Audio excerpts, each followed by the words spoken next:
The great hall of the Galaxy Council stretched for miles in every direction. 12 massive thrones surrounded a circular platform where species came to beg, negotiate, or receive judgment. Each throne held an ancient alien race that had ruled the galaxy for thousands of years. They had seen countless species rise and fall. They had crushed rebellions and absorbed entire civilizations.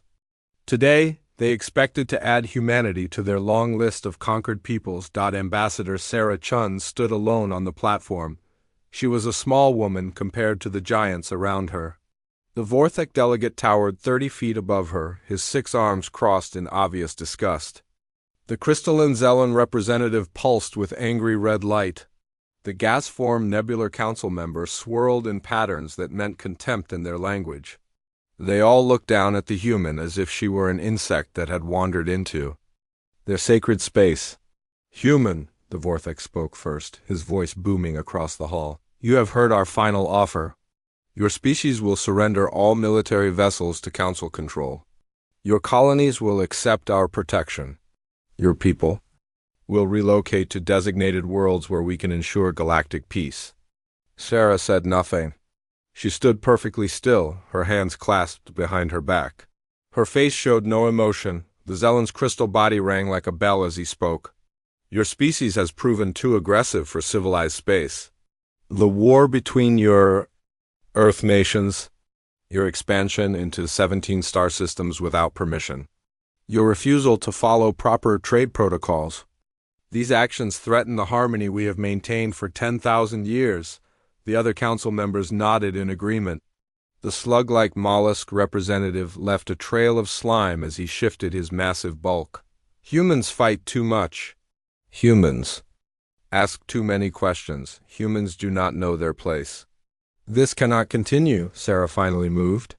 She opened a small device in her hand and began reading from it.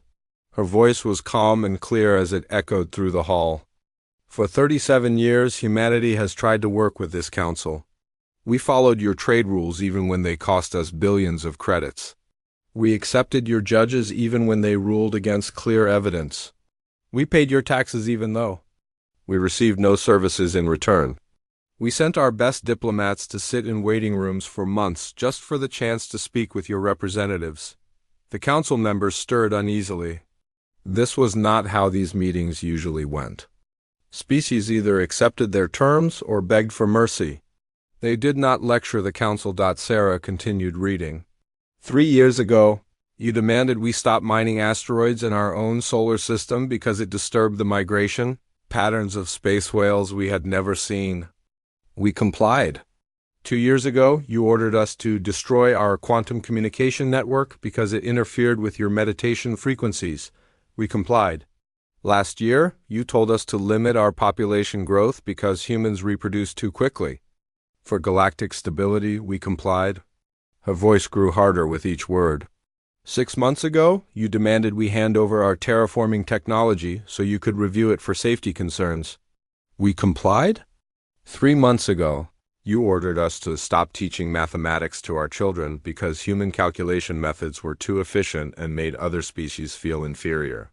We complied. The Vorthek leaned forward on his throne. Yes, and you were wise to do so. The council knows what is best for all species. Now you will comply with our final demand. Sarah looked up at him. For the first time since entering the hall, she smiled. It was not a pleasant smile. Last week, you sent us your final demand. You want us to surrender our entire military.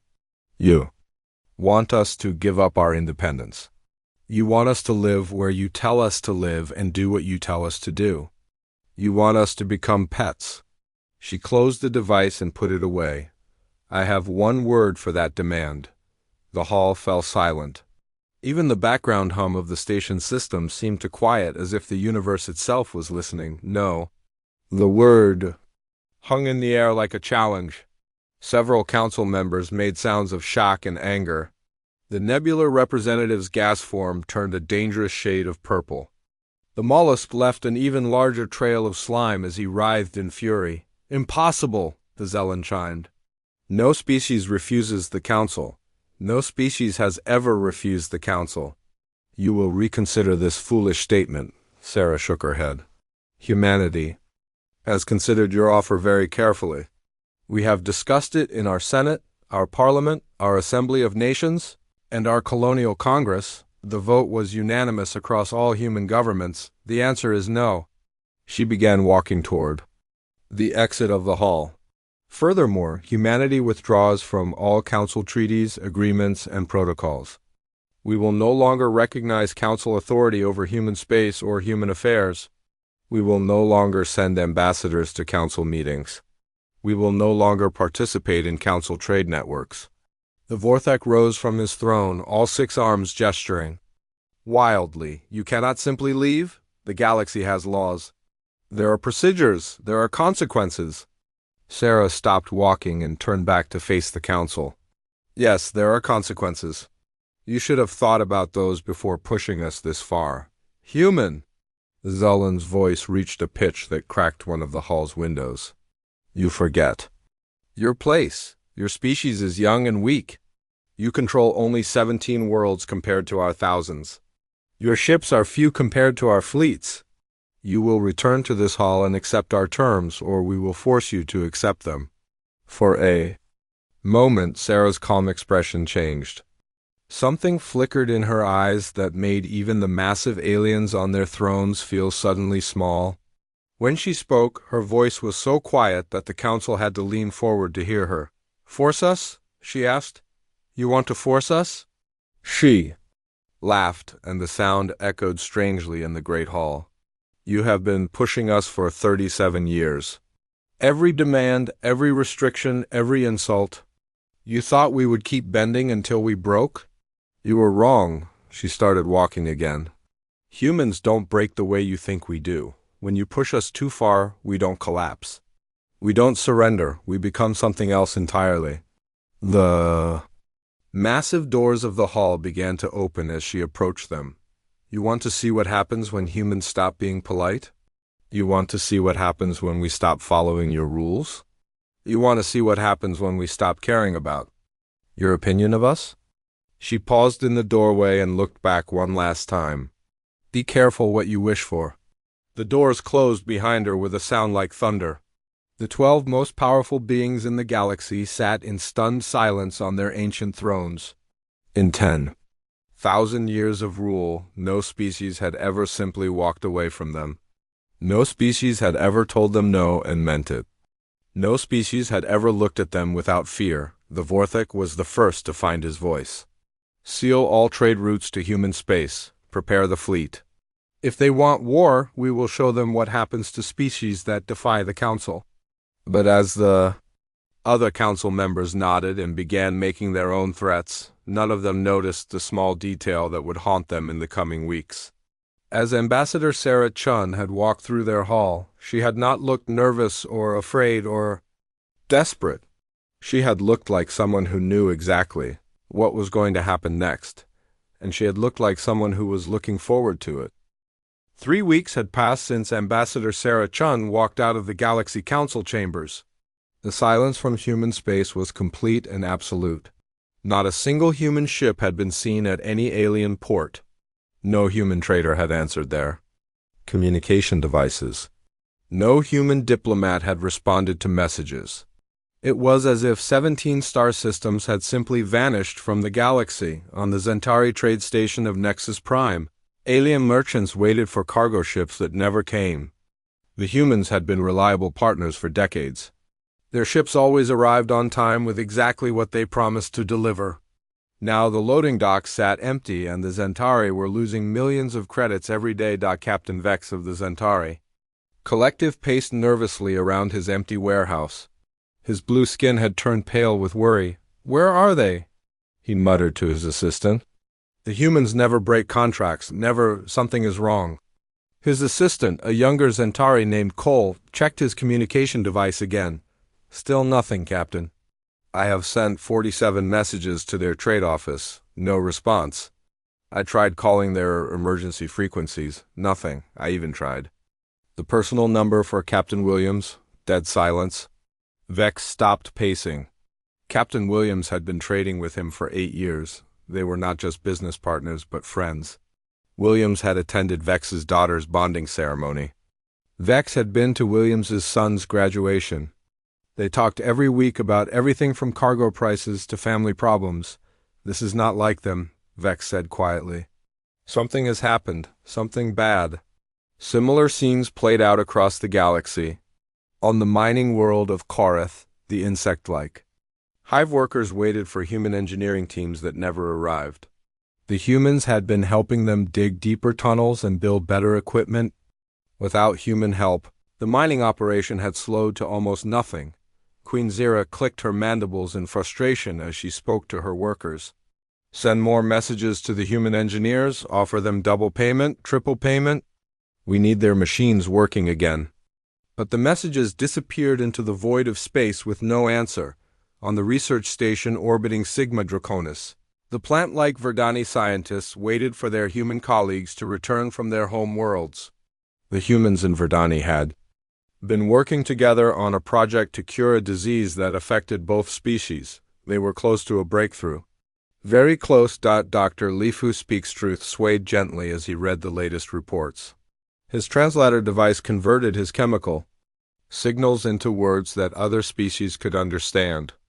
The human researchers took their data with them when they left. All of it. We cannot continue the project without their work. His assistant, a younger Verdani named Petal of Morning Light, rustled his leaves nervously. Perhaps they will return. Soon. Humans are not cruel. They would not abandon sick people. But days turned into weeks, and the humans did not return. The Galaxy Council tried to maintain their usual attitude. They held press conferences where they claimed the human silence was just a temper tantrum. They told the galaxy that humans would come crawling back once they realized they could not survive without council protection. The Vorthek delegate spoke to reporters from his massive throne. Humans are emotional creatures. They make decisions based on feelings instead of logic. Once they understand the reality of their situation, they will return and accept our generous terms.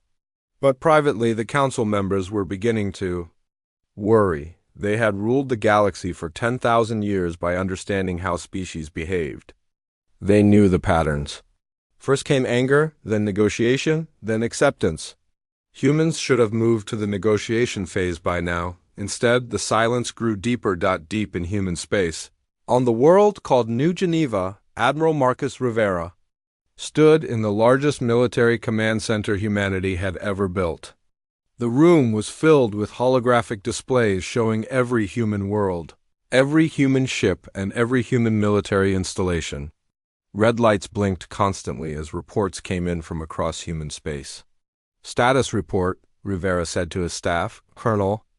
Zhang stepped forward. She was a small woman, but her voice carried the authority of someone who had been planning for this moment for years. "All civilian ships have returned to human space as ordered. All trade with alien species has ceased. All diplomatic personnel have been recalled. We are now completely isolated from the rest of the galaxy," Rivera nodded. "Military status? All shipyards are operating at maximum capacity.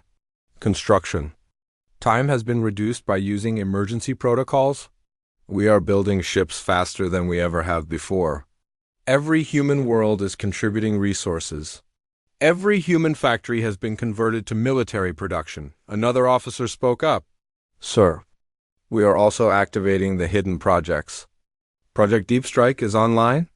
Project Ghostwalk is ready for deployment. Project Hammerblow will be ready in 2 weeks." Rivera allowed himself a small smile. For 37 years, while the Galaxy Council had been pushing humanity around, human engineers and scientists had been working on something the aliens never suspected. They had been preparing for this exact moment. "What about recruitment?" Rivera asked. "Every human military branch is reporting record numbers of volunteers. People are angry, sir. They want to fight. We actually have too many volunteers. We are having to turn people away." Rivera walked to the main display that showed the positions of all human military forces. To an outside observer, it would look like humanity was preparing to defend their 17 worlds. They would be wrong. Humanity was not preparing to defend anything. They were preparing to attack everything. Sir, another officer approached with a tablet. We are receiving reports from our intelligence network. The alien species are starting to panic. Trade is collapsing. Several minor species are asking questions about council authority. The Zentari Collective has lost 30% of their trade income. The Hive Workers' mining operation has nearly stopped. The Verdani research programs are failing. Rivera read the report carefully. Good, they are beginning to understand what they have lost, but this is just the beginning. He turned to address the entire command center. Every human officer and technician stopped what they were doing to listen. For 37 years, we have been the galaxy's good neighbors. We followed their rules. We accepted their insults. We bent our backs to carry their burdens. We did this because we believed in peace. We believed in cooperation. We believed that reason and good faith could solve any problem. His voice grew harder. We were wrong. The Galaxy Council does not want cooperation. They want submission. They do not want peace. They want control. They pushed us and pushed us, thinking we would break like every other species they have conquered. Rivera gestured to the displays around them. They are about to learn that humans do not break. When you push us too far, we do not collapse. We evolve.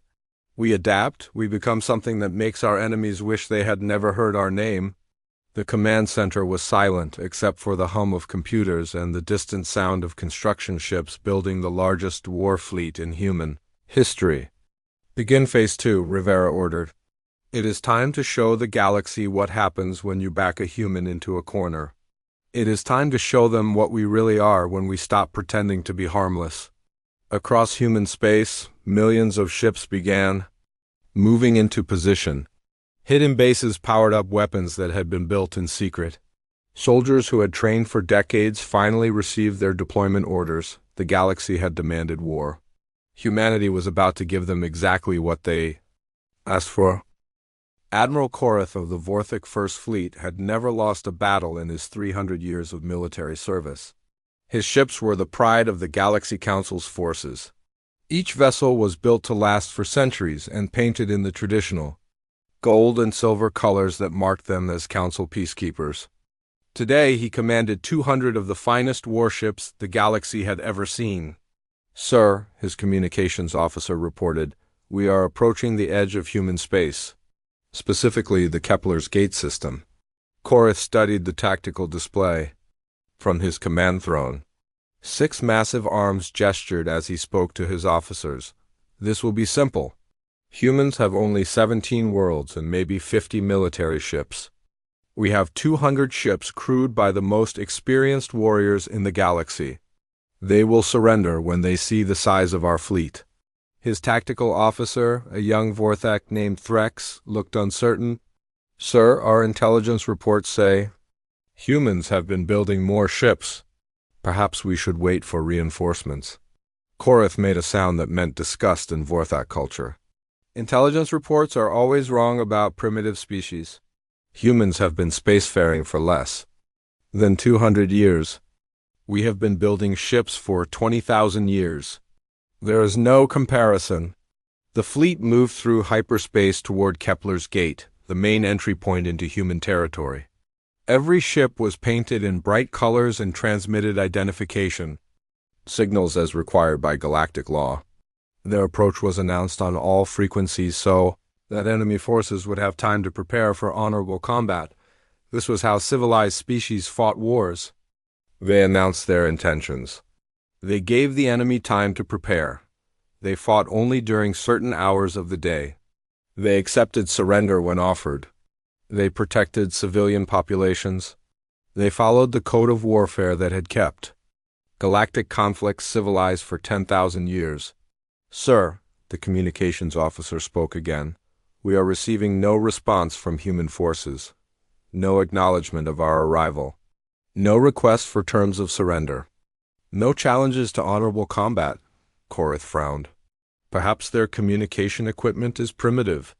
Continue broadcast protocols. They will respond when they understand we are here. The fleet dropped out of hyperspace at the edge of the Kepler's gate system. The star was a yellow sun similar to Earth's star. 3 planets orbited the sun, and the middle planet had been turned into a human military base. According to Council intelligence, it was lightly defended with perhaps 5 or 6 human ships. Sir, the sensor officer's voice carried a note of confusion. I am not detecting any human ships in the system. No orbital defenses, no response to our presence. The system appears to be empty. Korth stood up from his throne. This was wrong.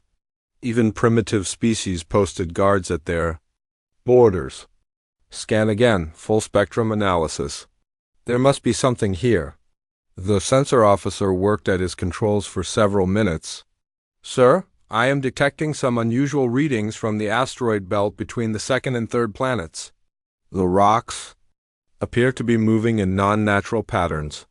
Asteroids do not move in patterns, Korth said. What are you actually detecting? Before the sensor officer could answer, the asteroids began to change. What had looked like rocks suddenly revealed themselves to be ships, human ships. But they were like nothing the Council had ever seen before. Instead of bright colors, they were painted black and gray. Instead of broadcasting identification signals, they moved in complete silence. Instead of announcing their intentions, they simply began to attack. Sir, the tactical officer shouted, enemy ships emerging from the asteroid belt. Count is 50 ships. No, 100. Sir, I count over 300 human vessels. Korth felt something he had never experienced in 3 centuries of warfare. Fear. Impossible. Intelligence said they had 50 ships total across all their worlds. Where did these come from? The human ships moved like nothing the Vorthak had ever seen. They did not maintain formation. They did not follow standard attack patterns. They swarmed like angry insects coming from every direction at once. Sir! The communications officer's voice cracked with panic. I'm trying to establish communication with the human fleet. They are not responding to any frequency. They are not following engagement protocols. The first human weapons struck the lead. Council ships. But these were not the plasma cannons or laser batteries that civilized species used. These were kinetic weapons that accelerated chunks of metal to incredible speeds. When they hit Council ships, they went completely through the armor and out the other side. Damage report. Korth demanded. Sir, the glorious victory has lost. Main power. The Honor's Edge is venting atmosphere. Sir, they are targeting our engines instead of our weapons. That is against the code of warfare.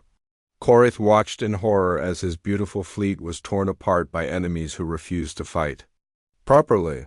Human ships came in fast, fired their terrible weapons, and disappeared before the Council ships could return fire. They used the gravity of planets to change direction in ways that should have been impossible. They coordinated their attacks across light minutes of space without any detectable communication signals. Sir, another officer reported, human ships are using the system's moons as cover. They are hiding behind planetary rings. They are fighting like pirates instead of honorable warriors. Return fire, Korth ordered. All ships engage the enemy. But the Council ships were designed for traditional warfare. They expected enemies to line up in neat formations and trade volleys of energy weapons until one side surrendered. The humans refused to cooperate. They hit and ran. They appeared and disappeared. They attacked from angles that the Council's weapons could not cover. Worse, the human weapons were designed to kill ships, not capture them. When a Council vessel was disabled, human ships did not offer terms of surrender. They simply destroyed it completely and moved on to the next target. Sir, the tactical officer's voice was barely a whisper, we have lost 60 ships. The humans have lost ... none, sir. None of their ships have been destroyed. Korth realized with growing terror that his magnificent fleet was not fighting a battle, they were being hunted. The humans were picking off Council ships one by one like predators hunting prey. Sir! The communications officer shouted over the sound of explosions. I am receiving a message from the human fleet. Finally! Korth said, put it through, we can negotiate terms of surrender. A human voice came through the speakers. It was calm and cold and spoke in perfectly clear galactic standard language. Council Fleet, this is Admiral Martinez of the Human Navy. You have entered human space without permission. You have threatened human worlds. You are ordered to surrender immediately.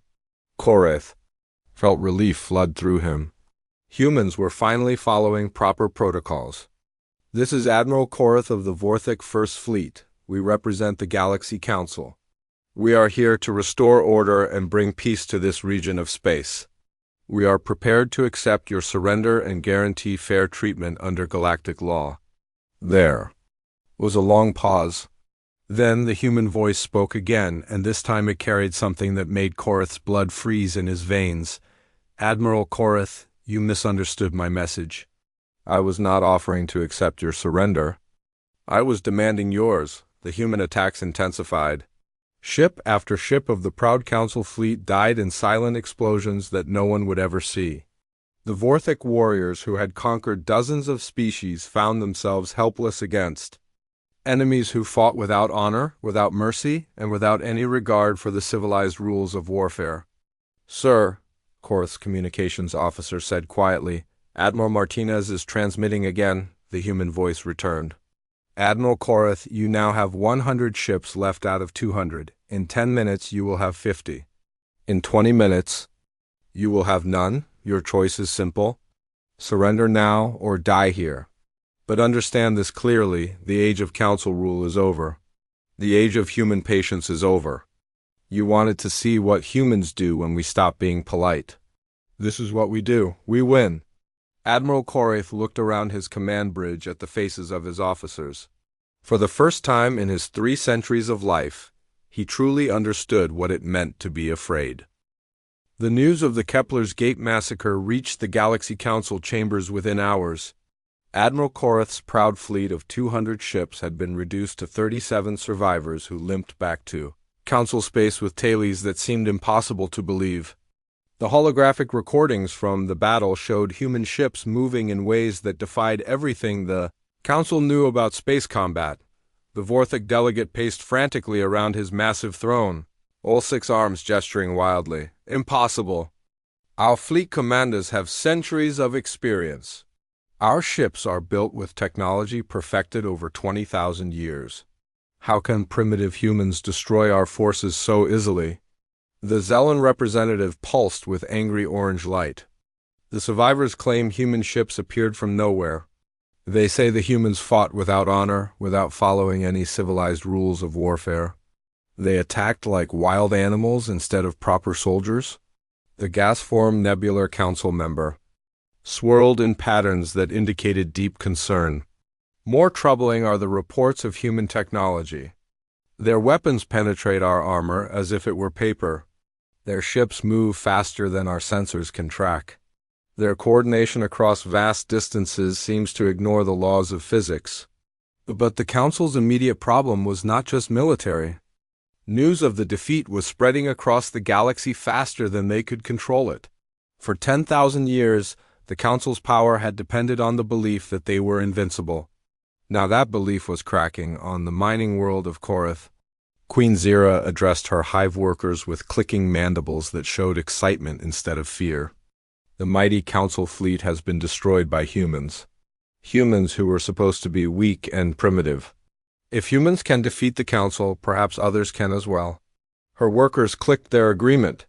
For generations, the hive workers had paid tribute to the Council while watching their best mining equipment and most valuable minerals shipped away to Council worlds. They had accepted this because they believed resistance was impossible. Send a message to the Council, Queen Zira ordered. Tell them the hive workers are withdrawing from the Korath system. We will no longer pay tribute. We will no longer accept their governors. If they want our world, they can come and take it themselves. Similar declarations came from across the galaxy.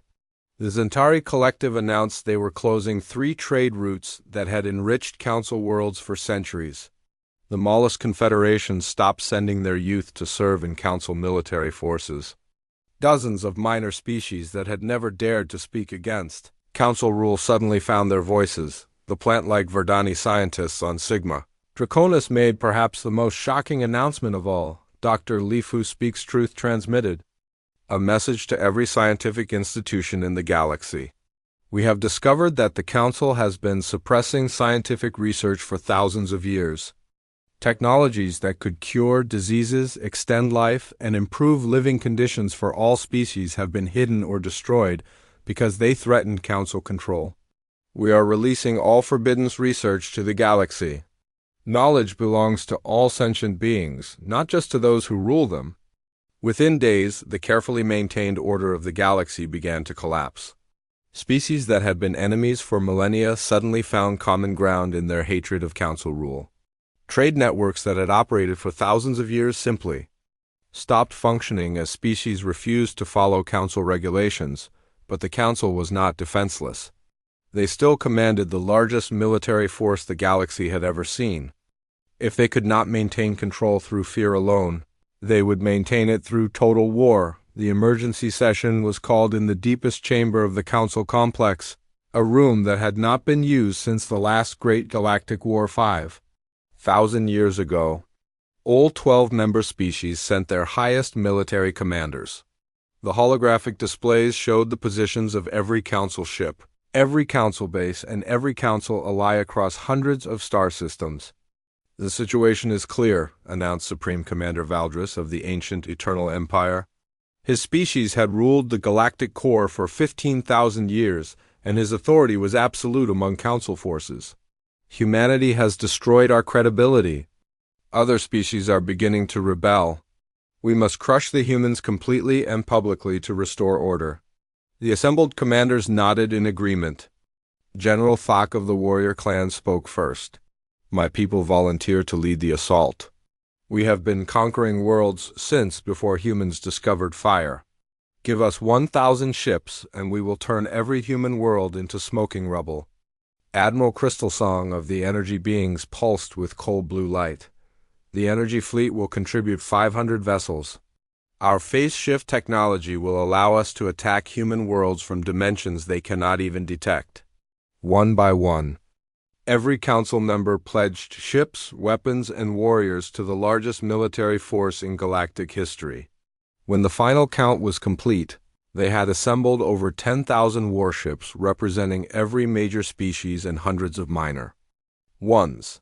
"This fleet will be divided into 12 attack groups," Supreme Commander Valdris announced. "Each group will target a different human world simultaneously. Humanity will face total annihilation across all their territory at the same time.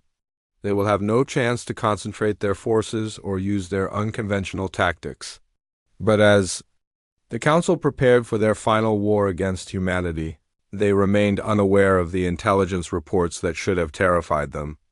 Deep in the classified files that only the highest Council members could access, the truth about human preparations was carefully documented and completely ignored. Human ships had been detected in 17 different star systems that were supposedly uninhabited. Human mining operations were extracting resources from asteroids in regions of space that no civilization had ever explored. Human research stations were conducting experiments with technologies that the Council had banned for being too dangerous. Most disturbing of all, human fleets had been observed using hyperspace routes that Council scientists claimed were impossible to navigate.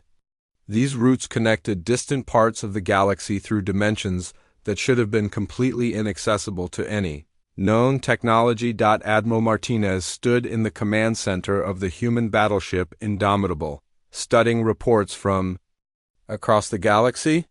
The intelligence network that humanity had built over 37 years of careful planning was finally paying dividends. They knew about the Council's massive fleet before the Council had finished assembling it. Status report. Martinez ordered. Commander Singh stepped forward with a tablet full of data. "Sir, our scouts report Council forces gathering in the Rigel system. Current count is over 10,000 ships from every major Council species. They appear to be planning simultaneous attacks on all human worlds." Martinez nodded. This was exactly what human strategists had predicted. The Council's response was massive, overwhelming, and completely predictable. "What about our hidden assets?" Martinez asked. Project Deep Strike is in position across 47 systems. Project Ghostwalk has infiltrated Council supply lines. In over 200 locations. Project Hammerblow is ready to activate on your command, sir. Martinez walked to the main display that showed the positions of Council forces. To anyone watching, it would appear that humanity was hopelessly outnumbered. 10,000 Council ships against perhaps a few hundred human vessels. The mathematics seemed to make the outcome obvious. They were about to learn that mathematics was not the only factor that mattered in warfare. Signal all human commanders, Martinez ordered. Execute Operation Righteous Fury. It is time to show the galaxy what happens when you threaten the survival of the human species. It is time to show them that sometimes the smaller force wins not because they are stronger, but because they are smarter. Across human space, weapon systems that had been built in secret for decades suddenly came online. Ships that had been hiding in empty space for years finally revealed themselves. Technologies that the Council had never imagined suddenly appeared on battlefields across the galaxy. The Council was about to discover that humans had not been preparing to fight a defensive war. They had been preparing to fight a war of total conquest. The final battle did not happen the way anyone expected. Supreme Commander Valdris had planned to attack all 17 human worlds at the same time with overwhelming force.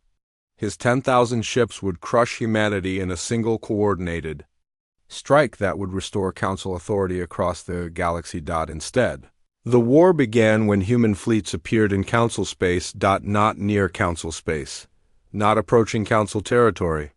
Inside it, hundreds of human ships materialized without warning in the heart of the Vorthak home system, the center of Zellan space and the sacred worlds of the Eternal Empire. They appeared as if they had been hiding there for years, waiting for the perfect moment to strike. Supreme Commander Valdris was reviewing final attack plans when his communications officer burst into the command chamber. "Sir, human fleets are attacking the Council homeworlds.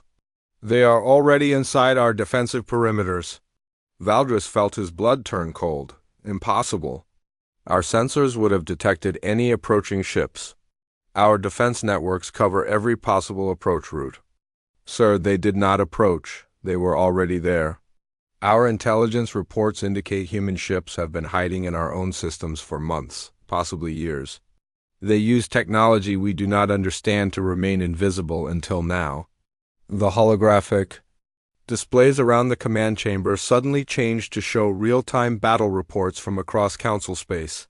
Human ships were not just attacking military targets, they were systematically destroying the infrastructure that held the Council's power together on the Vorthak homeworld.